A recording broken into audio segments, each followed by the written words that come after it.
فاسألوا أهل الذكر إن كنتم لا تعلمون.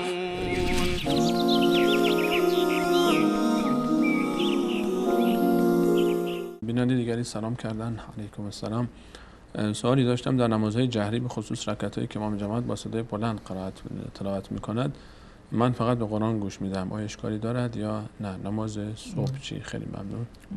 در نمازهای جهری قول جمهور علما این است که یعنی در این هیچ گونه شک و شبهه‌ای وجود نداره که انسان زمانی که قرآن را میشنود حکمش همون انصات هست، یعنی گوش دادن به قرآن و خاموش شدن، ساکت شدن. این حکم صریح هست که در قرآن است: و اذا قرئ القرآن فاستمعوا له و انصتوا. شما گوش فرا بدهید به قرآن و ساکت باشید. این یک حکم قطعی هست و هم در نماز هست و هم در غیر نماز. در زمانی که قرآن خوانده می شود انسان باید ساکت باشد و به قرآن در واقع گوش فرا دهد. این یک حکم شرعی هست و اگر در نماز ساکت باشد، این نه تنها که بهتر هست و جایز هست، بلکه حکم شرعی است که در هنگام خواندن قرائت، وقتی که امام قرائت را میخواند، مقتدی باید ساکت باشه.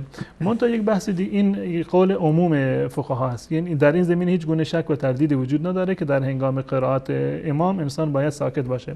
منتها روایت دیگری در این زمینه اومده که رسول الله صلی الله علیه و سلم فرمودند که لا صلاة لمن لم یقرأ بفاتحة الکتاب، که کسی که در هنگام نماز فاتحه را نخواند، یعنی نماز اون اساسا درست نیست. یک گروه از علما معتقد هستند که خواندن قرائت قرآن حتی در نمازهای جهری هم جز ارکان نماز هست که اقلیت هستند در این زمینه و عموم فقها و اکثریت فقها نظرشون است که در نمازهای جهری خواندن فاتحه جز ارکان نماز نیست.